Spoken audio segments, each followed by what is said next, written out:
मेरा नाम लक्ष्य है, हमारे साथ हैं अंकित सिंह और प्रतीक।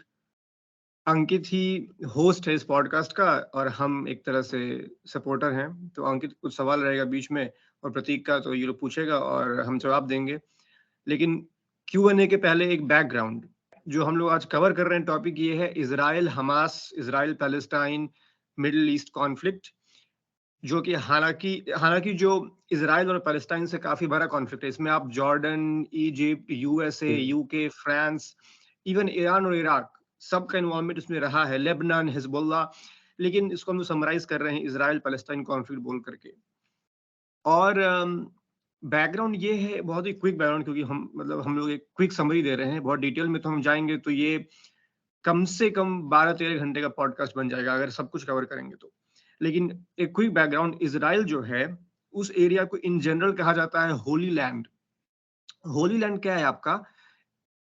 2nd सेंचुरी BC, मतलब कि ईसा पूर्व 200 साल ईसा पूर्व ये होता था एक लैंड वहां पर जिसको बोलते थे कनान। और वहीं से आते हैं कैनानाइट या इस तरह के लोग जो आप कभी रेफरेंस सुनेंगे। कनान कहा जाता था उस लैंड को, जो कि एक रिलीजियस लैंड था जहाँ पे ज्यूज और क्रिश्चियंस एग्जिस्ट करते थे। और क्रिश्चियंस नहीं, जूस जो एग्जिस्ट करते थे एक्चुअली, क्योंकि वो ईसा पूर्व था।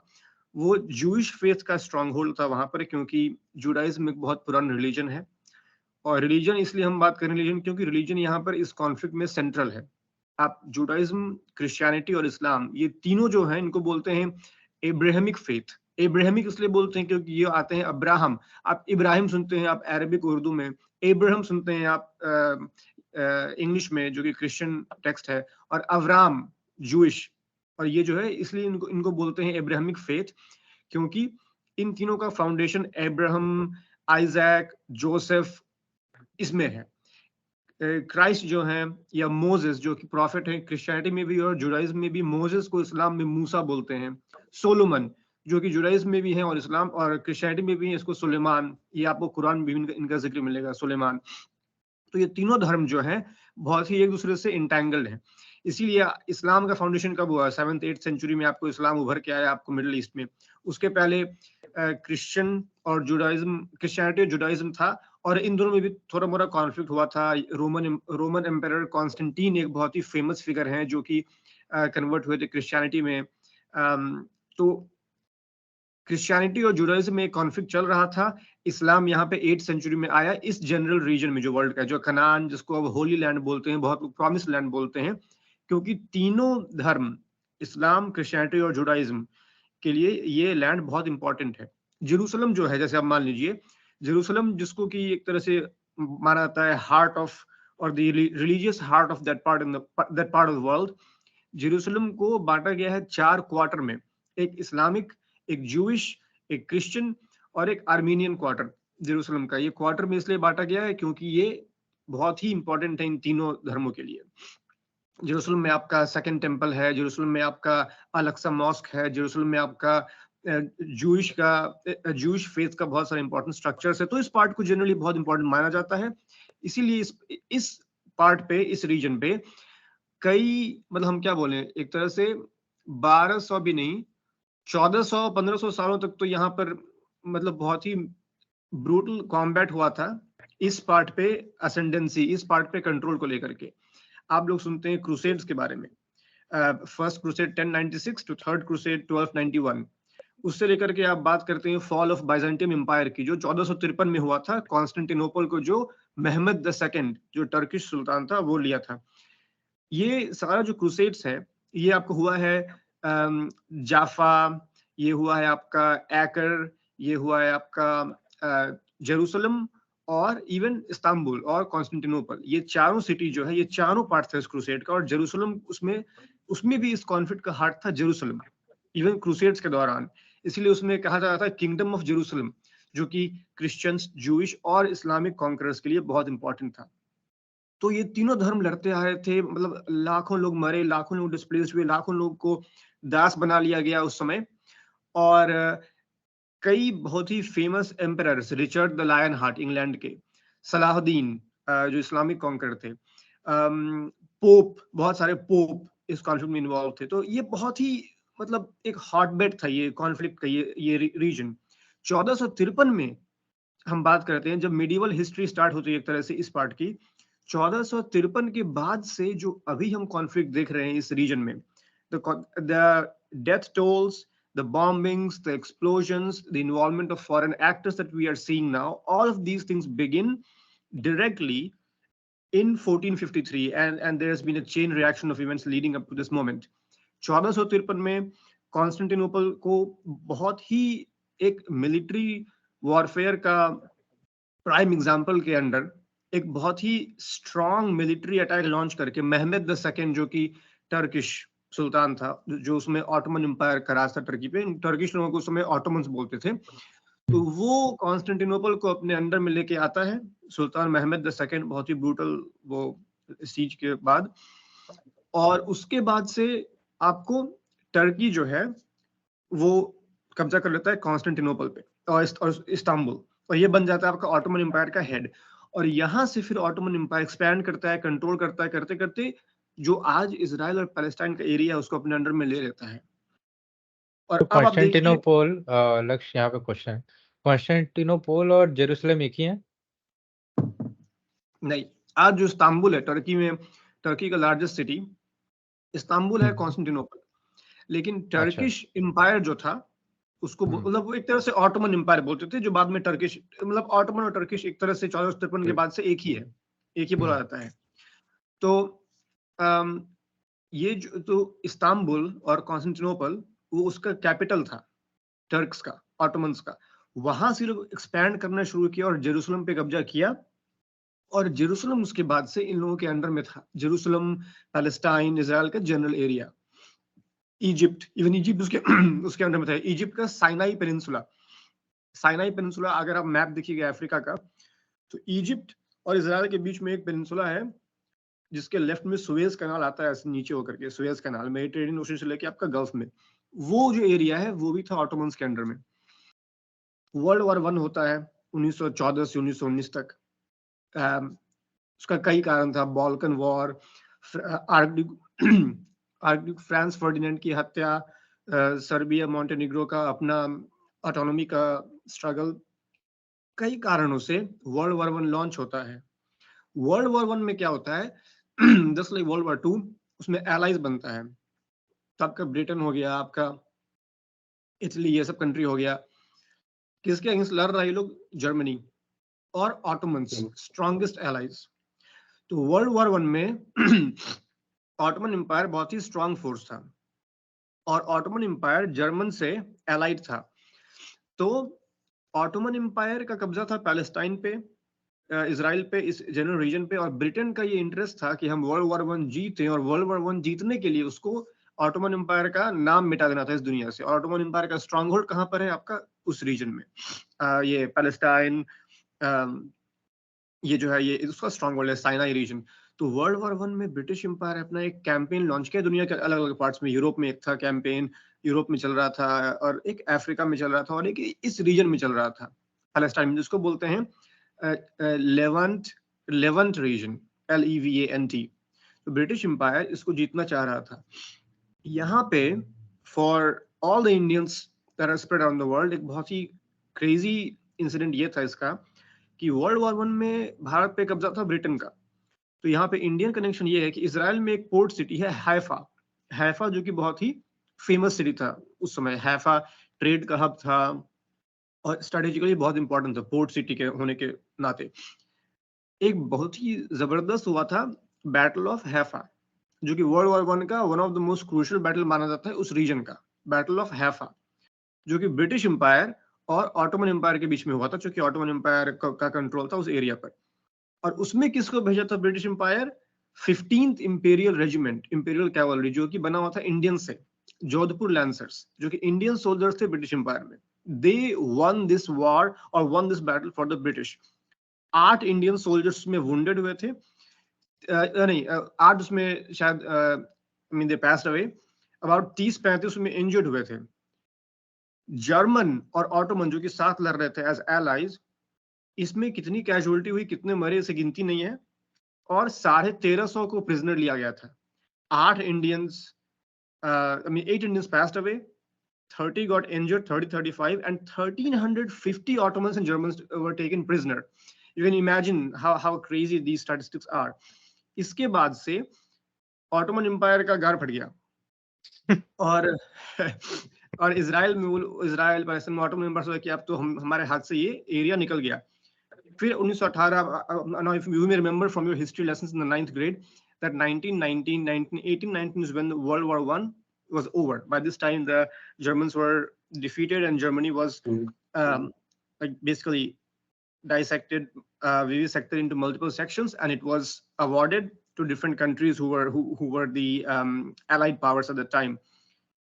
Still the same happened with Palestine. Ottoman Empire बाहर, Ottoman Empire हार चुका था पैलेस्टाइन में, और पैलेस्टाइन, जॉर्डन, साइनाई पेनिनसुला, ये सब एरिया बचा हुआ था जो कि ब्रिटिश के कंट्रोल में था अब. और इस समय ये बात ध्यान देने की है कि इजराइल के एरिया में जूश पॉपुलेशन बढ़ रहा था. बढ़ क्यों रहा था? क्योंकि ये उसको कहा था प्रॉमिस लैंड. ये आपका हो गया है ऐसा एरिया जो कि स्ट्रेटेजिकली इंपॉर्टेंट है, रिलीजियसली इंपॉर्टेंट है, और पूरे वर्ल्ड में anti semitic, anti Jewish sentiment बढ़ रहा था यूरोप में और खासकर जर्मनी वगैरह में. तो काफी जूस माइग्रेट कर रहे थे पैलेस्टाइन और इजराइल के एरिया में, इजराइल पैलेस्टाइन दिस रीजन में. तो इस वक्त क्या होता है कि 1917 में जो ब्रिटिश एक Lord Balfour in a classic declaration which is now called the Balfour declaration, वो एक ब्रिटिश कम्युनिटी के बहुत ही इंपॉर्टेंट जूइश आदमी लॉर्ड रॉथस्चाइल्ड को एक लेटर भेजा कि ब्रिटेन इजराइल के एरिया में जूइश लोगों का होमलैंड को सपोर्ट करता है. इससे अब अरब लोग गुस्सा गया, वो अरब लोग जो कि ऑटोमन एम्पायर को बाहर करने में ब्रिटेन का साथ दिया था. ऑटोमन एम्पायर ब्रूटल था और ऑटोमन एम्पायर रूल कर रहा था उस रीजन में, तो बहुत सारे लोकल अरब्स भी ब्रिटिश से मिल करके ऑटोमन एम्पायर को बाहर किया था. जो लोग गुस्सा गया, तो after multiple events. Just quick question. तो ये जो ऑटोमन एम्पायर मतलब अगेंस्ट में थे जो लोकल्स, उसमें पैलेस्टाइन भी एक पार्ट था क्या? हाँ, उसमें काफी लोग मुस्लिम अरब्स भी थे जो कि ऑटोमन एम्पायर के so okay that makes sense. हां, ठीक है. जो ऑटोमन एम्पायर के ब्रुटैलिटी को सपोर्ट नहीं करते थे. तो ये हुआ. फिर क्या हुआ कि 1920 पहुंचते पैलेस्टाइन को भी डिवाइड कर लिया गया, जैसे जर्मनी को डिवाइड किया गया था. ब्रिटिश और फ्रेंच पैलेस्टाइन, जो जिसका स्टार्ट हुआ था 1916 में एक साइक्स पिको एग्रीमेंट साइन किया गया था 1916 में, which laid the foundation for this division of Palestine between Britain and France. और इससे अरब लोग गुस्सा गया कि हम ब्रिटेन का साथ दिए, अब मेरा कुछ पार्ट चला गया फ्रांस के अंडर, ये हम हाथ में लौड़ लेके बैठे हैं क्या. तो 1922 में जो फॉर्मेशन हुआ, कहा जाता है उसको मैंडेटरी पैलेस्टाइन. मैंडेटरी क्यों? क्योंकि वो ब्रिटिश मैंडेट था. Britain was given a mandate by the League of Nations. League of Nations क्या था? यूएन के पहले लीग ऑफ नेशंस था, प्रीडिसेसर था लीग ऑफ नेशंस. 1919 का 21 में इसका फाउंडेशन हुआ था लीग ऑफ नेशंस का. और उसके बाद 1945 अक्टूबर में आपका यूएन बना लीग ऑफ नेशंस के बाद, लीग ऑफ नेशंस फेल कर गया था बाद में जाकर के.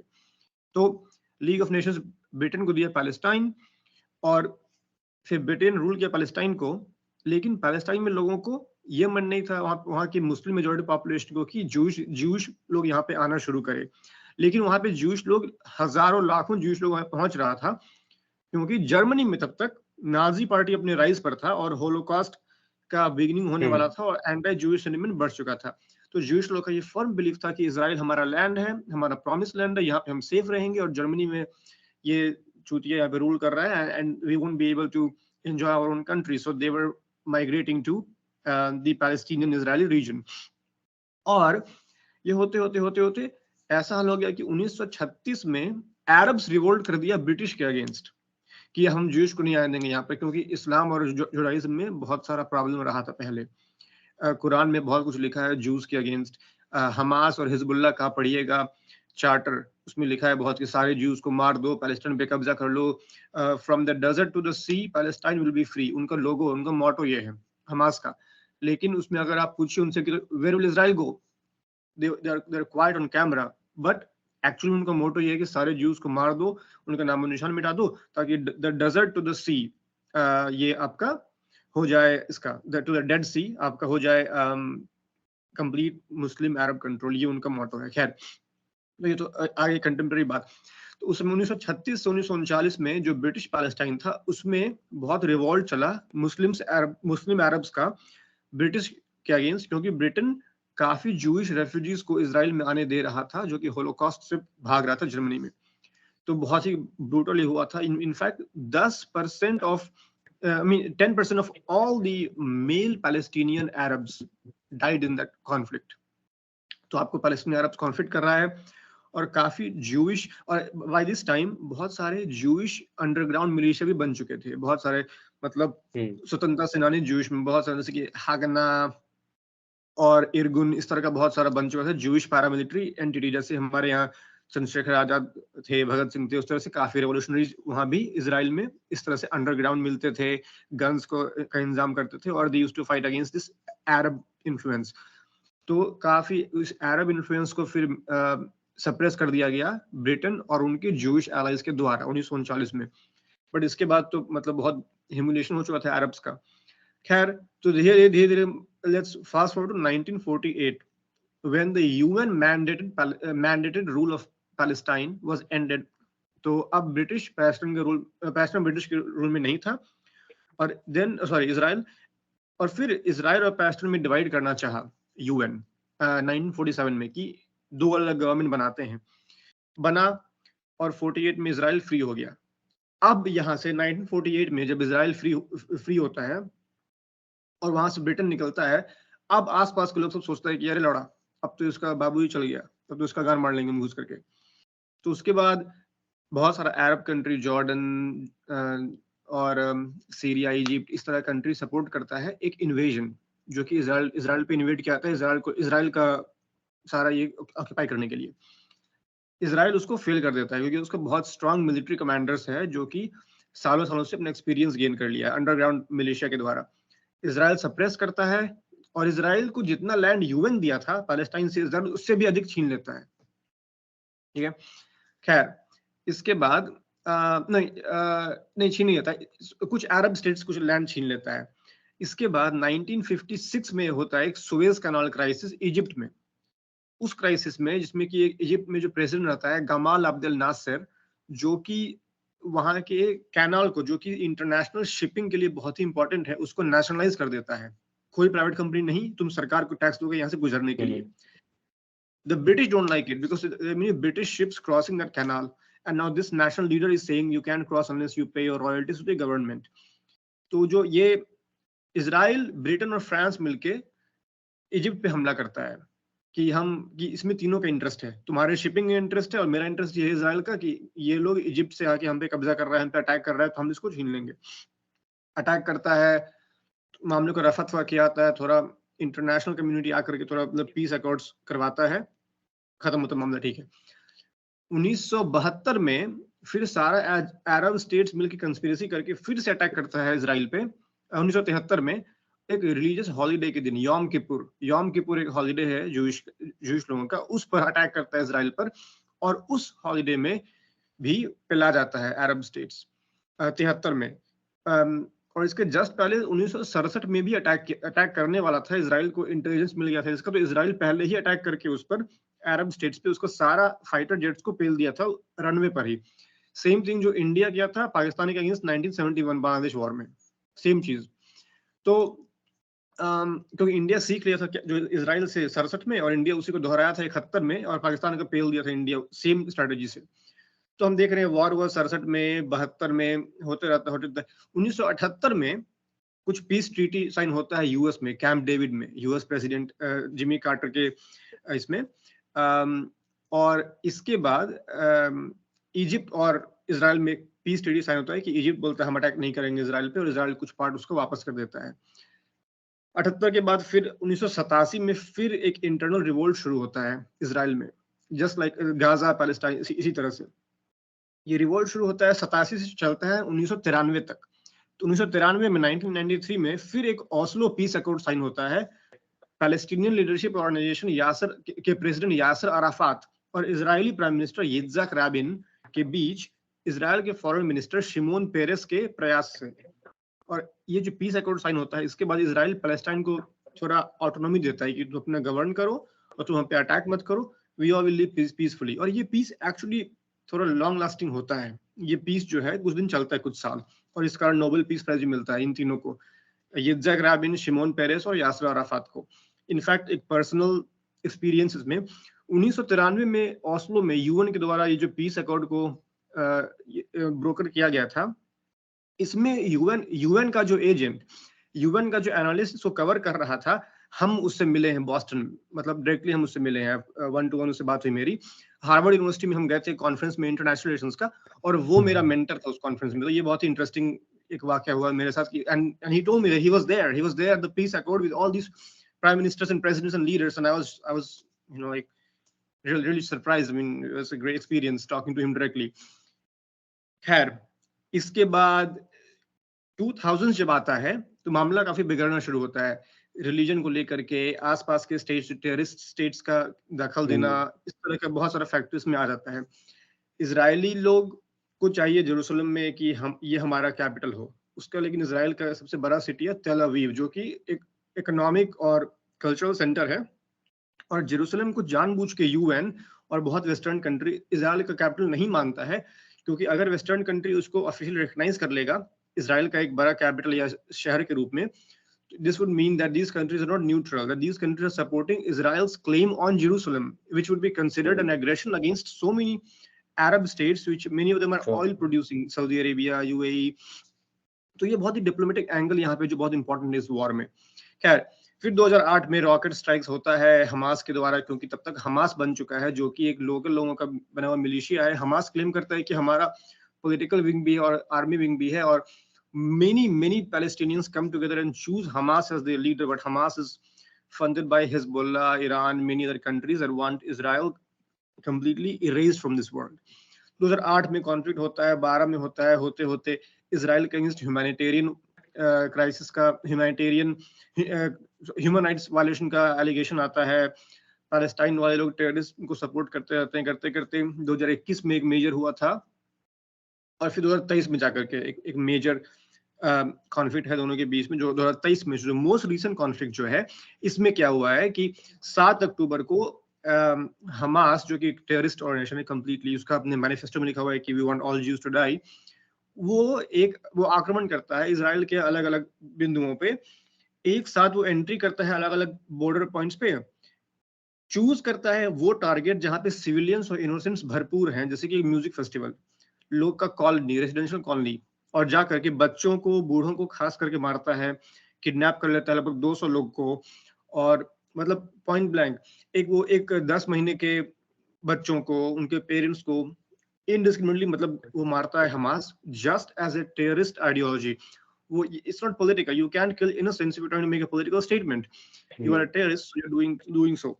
1400 इनोसेंट्स मरते हैं इस अटैक में हमास के, और कई किडनैप होते हैं, और उसके बाद रिटेलिएशन में इजराइल बॉम्ब करना शुरू करता है गाजा को, गाजा और वेस्ट बैंक को, जो कि इजराइल के ईस्ट और वेस्ट में है।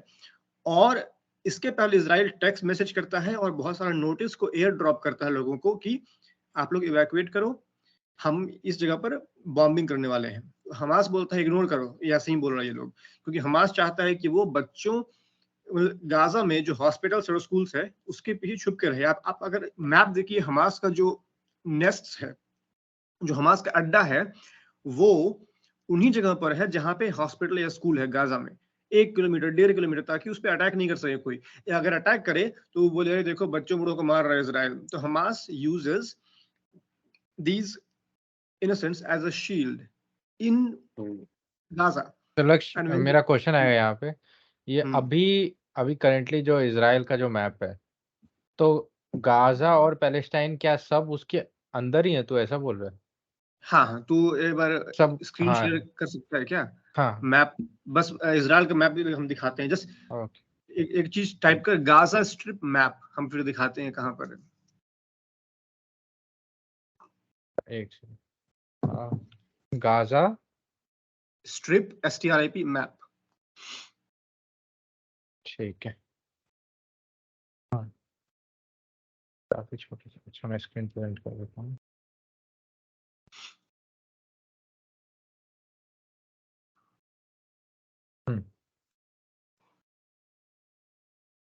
अब इसको हल्का सा जूम आउट कर, हल्का सा बस, वो माइनस साइन पे क्लिक करके जो राइट में है, बॉटम राइट में, हाँ थोड़ा और, हाँ। तो ये देख, गाजा स्ट्रिप दिख रहा है कहाँ पर है? हाँ। ये इजराइल के बाउंड्री के अंदर में है। वेस्ट बैंक दिख रहा है कहाँ पर है? वेस्ट बैंक भी इजराइल के बाउंड्री के अंदर में है।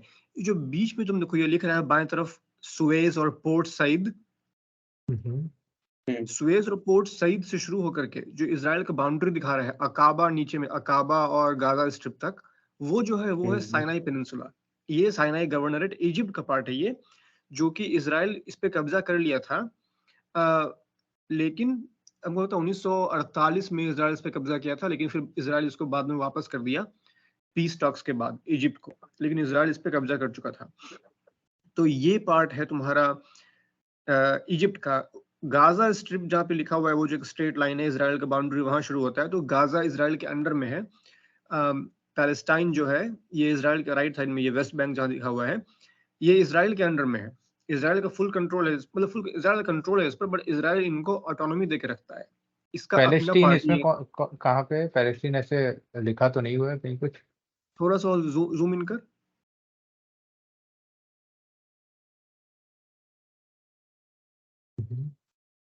ये जो पार्ट है ना राइट में, जैसे ये वेस्ट बैंक जो है ना, ये पैलेस्टाइन का ही हिस्सा है। एक बार जहाँ गाजा स्ट्रिप लिख के सर्च किया ना, वहाँ पे सर्च में बस पैलेस्टाइन सर्च कर तो उसमें क्लियर हो जाएगा, वो मार्क किया रहेगा वो पूरा एरिया।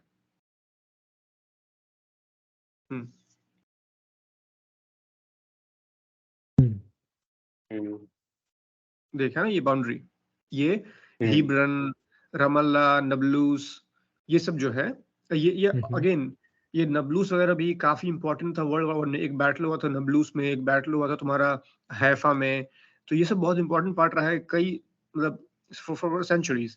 तो ये पूरा पैलेस्टाइन का एरिया है, जेरिको, जेनिन, हिब्रन, ये सब जो है। इसीलिए ये बोलते हैं ये डेड सी है ना, from the desert to the sea Israel will be, Palestine will be free, ये उनका लोगो है। तो ये इजराइल के अंडर में है, बट इजराइल एक ऑटोनॉमी देके रखता है वहां पे, पीएलओ को, पैलेस्टीनियन लिबरेशन ऑर्गेनाइजेशन, जो कि पैलेस्टीनियन नेशनल अथॉरिटी जो है पीएनए, उसका पार्ट है। उसका अपना गवर्नमेंट है, बट ये ओवरऑल इजराइल कंट्रोल में, उसका अपना आर्मी नहीं है, उसका अपना जैसे बिजली बोर्ड, विद पानी बोर्ड, ये सब है। लेकिन इस वॉर के बाद काफी लोगों का ये गेस है कि this situation could change. Israel may not go so easy on Palestine. Israel may not grant Palestine such autonomy after Palestinians supported Hamas and Hamas slaughtered innocents indiscriminately. तो अब जो है लोग बोल रहे हैं कि इजराइल पैलेस्टाइन को जो छूट देके रखता है, अब इसको वापस मतलब कसेगा इजराइल. लेकिन हाँ, this is part of Israel.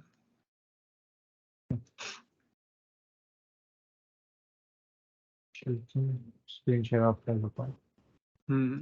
हाँ कंटिन्यू. हाँ, तो यही है कि इतने लोग मरे और ह्यूमन शील्ड्स की तरह यूज कर रहा है हमास हॉस्पिटल्स को, स्कूल्स को और ये इंटरनेशनल कम्युनिटी जो है बोल रही है कि Israel is bombing these countries, sure, लेकिन Israel is bombing the Gaza strip. But अभी रिसेंटली एक हुआ था ये कि एक बैप्टिस्ट हॉस्पिटल गाजा में एक मिसाइल से हिट हुआ, 300-350 लोग मरे, इनोसेंट्स. बहुत दुख की बात. Let's step back and recognize कि इनोसेंट्स का मरना, अरब मुस्लिम हो, जूइश हो, क्रिश्चियन हो, कहीं की भी हो, it's really unfortunate thing.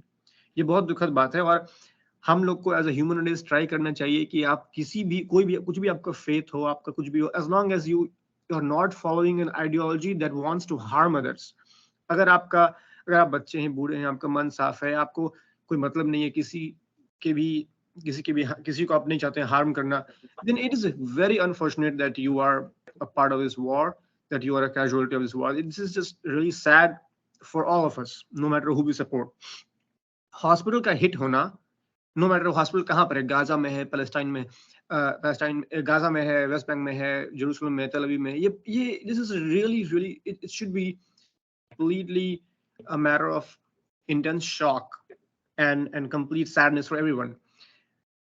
That being said, ये जो हॉस्पिटल हिट हुआ है, ये पाया गया काफी थर्ड पार्टी रिव्यू में कि हमास का एक रॉकेट था जो गाजा की तरफ लॉन्च हो रहा था, इजराइल की तरफ लॉन्च हो रहा था, और वो मिसफायर करके हॉस्पिटल को हिट कर दिया and they ended up killing their own people and they were blaming Israel for doing that, for hitting an innocent target. तो इस तरह की जो बातें हैं, ऐसे कई वाकये सामने आए हैं जिसमें लोग बोल रहे हैं कि एक ही साइड से बमबारी हो रही है, आप इनोसेंट्स को मार रहे हैं, but nothing is that simple. In fact everything is super duper complicated. और इसको समझने के लिए जिस तरह का आपको इसको समझने के लिए आपको 5 हिस्ट्री बुक पढ़ना पड़ेगा, तब जाके समझिए कॉज क्या है इन सब चीजों का। कॉज अपनी जगह है, ह्यूमन राइट्स वायलेशन अपनी जगह, ह्यूमन राइट्स वायलेशन नहीं होना चाहिए, period. I mean this shouldn't happen, but it's just an unfortunate incident overall. लेकिन अगर आप हमसे पूछिए तो मेरा मानना यह है कि इस वॉर में गलती हमास की है, गलती हिजबुल्लाह की है, गलती रिलीजियस फंडामेंटलिज्म की है, और यही रीजन है। अगर हमास ऐसा नहीं करता, इनोसेंट्स को टारगेट नहीं करता, हमास सरेंडर करते as a terrorist organisation, this would help both Arabs as well as Jewish people in Israel, but that's not happening.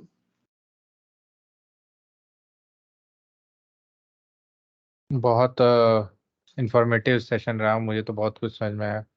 प्रतीक, तुझे कोई क्वेश्चन? तो इन शॉर्ट, नहीं क्वेश्चन नहीं है, तो इन शॉर्ट बस मुझे एक चीज समझ में आया कि जो लाइक हमास का कमिटमेंट है टुवर्ड्स द टेररिज्म, तो ये जब तक उसका माइंडसेट उसी पे सेट रहेगा तब तक ये कॉन्फ्लिक्ट चलता ही रहेगा, unless one of the alternate parties die.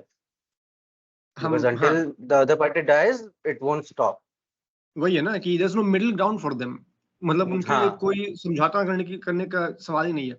हम एक वीडियो देखे भी सोशल मीडिया पे, एक गाजा का एक यंग लड़का है, हम लोग के एज का, वो देखा कि हमास 5-6 रॉकेट लॉन्च किया इजराइल की तरफ, इजराइल का कॉलोनी, रेसिडेंशियल कॉलोनी की तरफ, ठीक है ना, रेसिडेंशियल कॉलोनी की तरफ, और वो ऊपर दिखा रहा है वीडियो, बोल रहा है अल्लाह अकबर माशाल्लाह माशाल्लाह, ये खुशी मना रहा है कि अरे वाह हम इनोसेंट्स को पेलने जा रहे हैं, देखो ऊपर कितना बच्चा बूढ़ा मरेगा।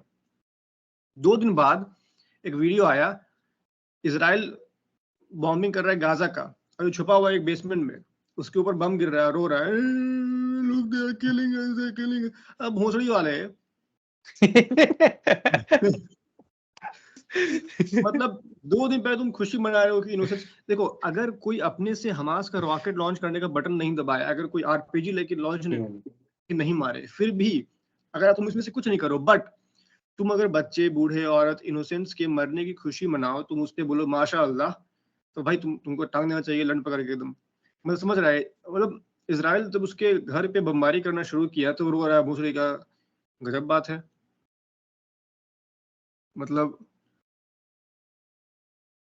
पर ये जो भी सिचुएशन तो बताया, इजराइल पैलेस्टीन हमास गाजा, जो भी काफी सिमिलर टू कश्मीर लगा मेरे को कि हाँ, जैसे वहां पे हो रहा है। एक ही बात उसमें है कि कश्मीर का, हाँ कश्मीर का मैं जितना सोच रहा हूँ, कश्मीर का मैं जितना सोच रहा हूँ ना, से उनका ये like there mindset is like कि ये हमारा लैंड है, हम लोग लैंड एक्विजिशन कर रहे हैं, ये हम लोग का पहले से था, वैसे वो उस माइंडसेट से है, ठीक है ना। तो दे ओनली टारगेट लाइक जो हम लोग लाइक उसको रेजिस्ट कर रहे हैं, they won't be targeting the like जो क्या कहते हैं सिविलियंस और इनोसेंट सिटीजन। हाँ, वो ब्रेन वॉश करना वो अलग डिफरेंट चीज हो जाता है, फिर वो ब्रेन वॉश करके उनको कैप्चर करना, वो that is a different thing. But in this scenario इसमें है कि सिविलियंस, इनोसेंट्स, सब देयर लाइक, मतलब एवरीवनस डाइंग हियर, तो that's a very different scenario. क्योंकि इसमें क्या है कि तुम एटलीस्ट एक मतलब जान बच रही है, एक चीज हो ना, एक जान बच रही है और एक जान खत्म हो रही है, तो that's a very different scenario हो जाता है उस टाइम, उस सेंस में। लेकिन कुछ सेंस में हाँ ये सही है कि वो लाइक कश्मीर पाकिस्तान वाला सीन है। कश्मीर मुद्दा जो है, इसका मूल जो है ये आइडेंटिटी है, इसका मूल धार्मिक नहीं है, ठीक है ना। कश्मीर में हाँ मुस्लिम मेजॉरिटी है, बट वो लोग बोलते हैं, तुम जहां भी देखोगे पोएट्री, कहीं भी इस तरह का ऐसे उससे में लिखा है कश्मीरियत जो टर्म है इसको यूज करते हैं वो लोग, ठीक है।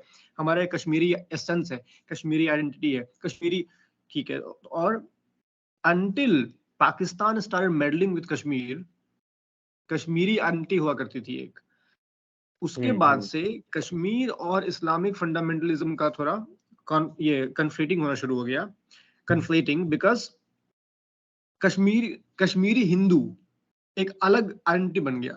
नहीं, वो केवल कश्मीरी थे, हिंदू मुस्लिम नहीं, केवल कश्मीरी थे वो, उनको कश्मीरी हिंदू बना दिया गया ताकि 80s और 90s में उनका पलायन करवाया जा सके। कश्मीरी हिंदू का बलात्कार, मर्डर, पब्लिक स्लॉटर क्या क्या नहीं किया गया, क्योंकि तब बोला कश्मीर मुस्लिमों का है। वहां पे दिक्कत हो गई। If Kashmiris wanted the referendum was not honored or whatever, if Kashmiris were wanting so much like what Telangana and Andhra Pradesh issue, if Kashmir was wanting a political solution, I honestly would respect that agenda way more कि हाँ आपकी identity, आपका land, आपका way of life, ठीक है, हम आप करो। जब वो लोग मतलब बॉम्बिंग्स करना शुरू किए, केवल हिंदुओं को मारना शुरू किए बोल के कश्मीर मुसलमानों का है, कश्मीरी हिंदू, तब दिक्कत हुई हमको। After that it became a terror agenda, it not remain an agenda of identity, it became an agenda of religious fundamentalism. Israel में दिक्कत ये है, दिक्कत क्या मतलब एक डिफरेंट बात है इजराइल में, जुडाइज्म, इस्लाम, क्रिश्चियनिटी, तीनों धर्म की शुरुआत मोर और लेस उस रीजन से हुई है।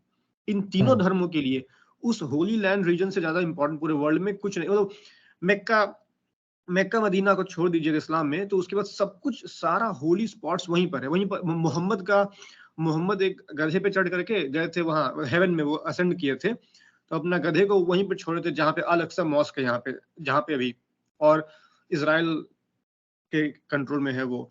तो वहां पर जो रिलीजियस सिग्निफिकेंस है ना इजराइल का, ये कश्मीर में नहीं है। कश्मीर में वेस्टर्न और ग्लोबल अटेंशन इसलिए नहीं है क्योंकि कश्मीर मतलब बहुत खूबसूरत वादियां हैं वहां पर, बहुत खूबसूरत वो लैंड है, बट वहां पे कोई रिलीजियस सिग्निफिकेंस नहीं है, वहां पे कोई हिस्टोरिकल सिग्निफिकेंस इस तरह का नहीं है। काफी हमारे लिए बहुत है वहां पे, कश्मीर में राजा जय सिंह, काफी तरह का अच्छा अच्छा मकबरा ये वहां पर है, पूरे वर्ल्ड के लिए नहीं है इतना इंपॉर्टेंट। इसीलिए इजिप्ट, जॉर्डन, लेबनान, सीरिया और ईरान, ये सब मिल करके इजराइल में घुसेगा, इजराइल कॉन्फ्लिक्ट में हिस्सेदारी चाहेगा।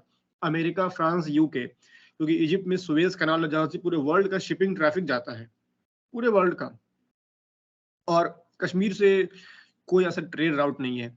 इजराइल के पास इतना वहां पे, उससे काफी नजदीक में काफी तेल का कुआं है, तेल का ड्रिलिंग है, ऑयल ड्रिलिंग है, काफी नजदीक ईरान, इराक, सऊदी अरेबिया।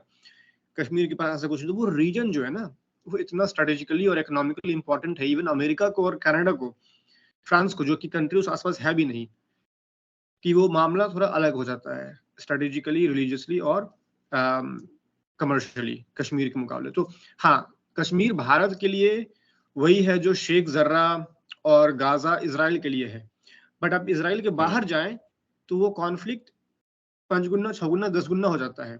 आप कश्मीर के बाहर जाएं तो चाइना पाकिस्तान छोड़ के किसी को नहीं इतना सही बात।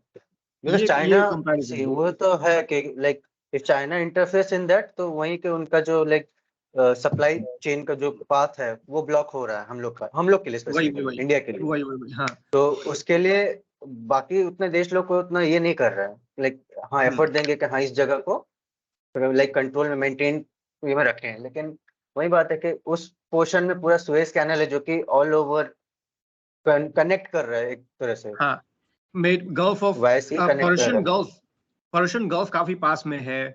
यूरोप का एंट्रेंस पास में, टर्की इजराइल के जस्ट कुछ सेवरल 100 किलोमीटर नॉर्थ में टर्की है, जो कि यूरोप का बिगिनिंग है। और हमारे यहाँ क्या है, इनर मंगोलिया है, चाइना है, कजाकिस्तान है, अफगानिस्तान है, आसपास में पाकिस्तान है। मतलब इंडिया को छोड़ दो तो बाकी जितना कंट्री कश्मीर के नॉर्थ और नॉर्थ वेस्ट में, सबका इकोनॉमी मिला के इंडिया का 1/10 होता है।